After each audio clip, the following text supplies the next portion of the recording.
The boy who was once seen as the village's light now lies broken and bloody. The legacy of Naruto Uzumaki is crumbling, not by betrayal, but by destiny.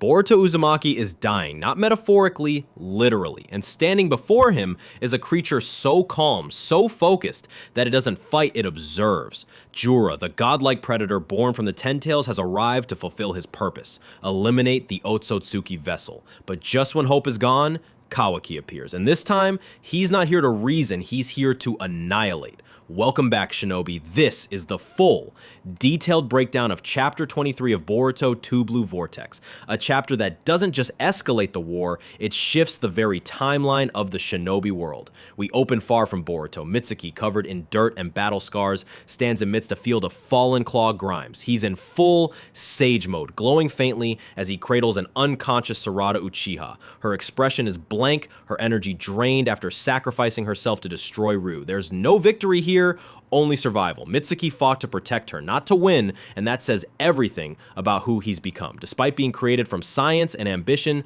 Mitsuki has grown into a shinobi with a heart. Then enters Konohamaru, panting, barely holding on, but clutching something precious. Masuri's Thorn Soul Bulb. With this, there's hope. Araya is on a mission to use the bulb on Shinki, who might then save Gaara, the Kazekage. It's a chain reaction built on sacrifice. One life passed forward in hopes of saving another. Sarada's actions weren't in vain, and Konohamaru realizes this. He says what we're all thinking. The cost is high, but it might just be worth it. This is where Konohamaru surprises us. Mitsuki, full of fire, wants to go help Boruto, but Konohamaru refuses. Why? Because in his eyes, Boruto is no longer an ally. He's a rogue ninja, a variable, a threat. He tells Mitsuki, stick to the plan, rendezvous, trust in what Boruto told us, but under those words, it's cold calculation. Konohamaru has become what the previous generation had to be, ruthless in war. This choice is symbolic. Konohamaru, the once passionate, loud, Naruto-like prodigy, is now a realist. He understands the burden of command.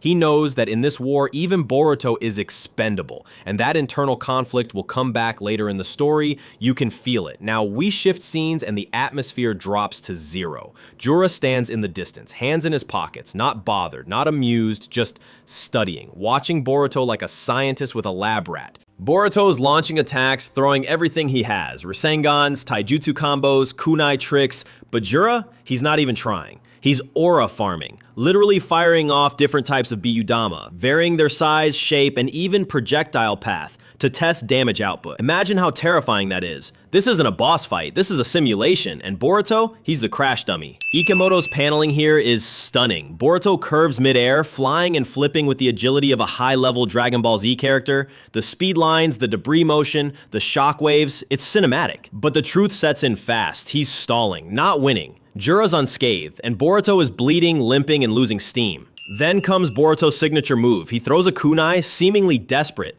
Jura doesn't react, but that's the trick. The kunai is marked. Using Flying Raijin, Boruto teleports mid-battle, grabs his blade, and tries to land a sneak attack. It's brilliant. It's Minato level, but it doesn't land. Jura counters, pins his arm, blocks his escape, and as the tension builds, you expect the killing blow. But Boruto isn't done. With just his free hand, he weaves purple lightning, one-handed, at full force.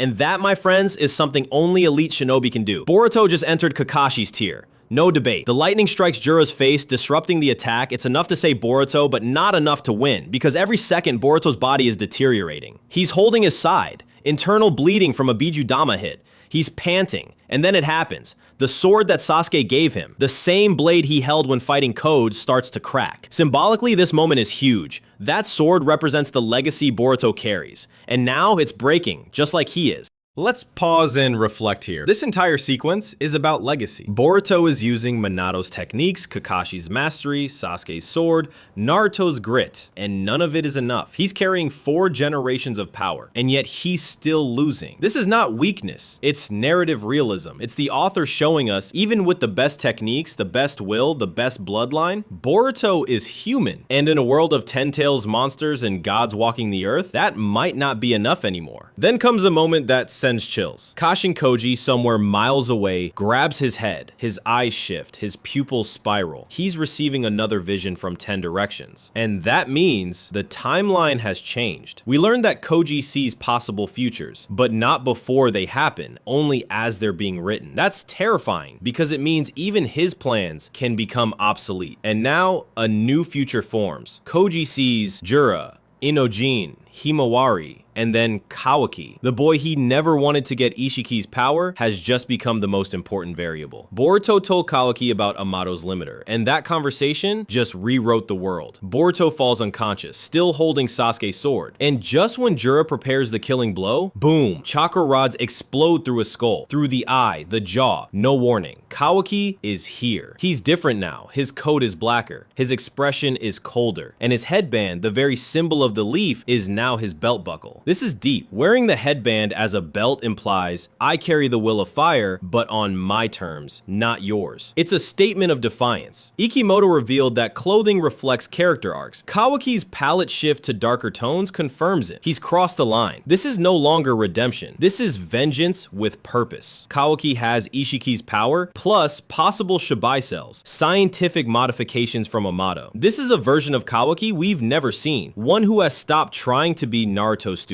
and started becoming his own god. Jura tries to counter, but Kawaki blitzes him, slams chakra rods like spears, uses one massive rod, the same one seen in the part 1 flash forward, as his main weapon. Jura launches a Bijudama, but it explodes harmlessly as Kawaki dodges with ease. And in the background, Boruto's eyes flutter open. He's been saved, but he also realizes the world has changed while he was unconscious. Boruto sits up groaning. Kawaki doesn't celebrate. He mocks, "You done playing dead?" But behind the sarcasm is warning. Kawaki tells him, "If Momoshiki takes over, I'll end you myself." This moment is heartbreaking because it shows that even now, even after saving him, Kawaki doesn't fully trust Boruto. Not because he hates him, but because he loves him too much to risk losing him to Momoshiki. They're not enemies, they're not friends, there's something more painful. Two boys burdened by futures they never asked for. Boruto 2 Blue Vortex Chapter 23 is not just another battle chapter. It's a thesis statement for the new era. Boruto has reached his lowest point, broken, alone, outclassed, and yet he still fights. Kawaki returns stronger than ever, but his strength is laced with sorrow because the more power he gains, the more human he loses. And the future? It's no longer written in stone. Thanks to Boruto's choice, Kashin Koji's vision has shifted. A new timeline is born.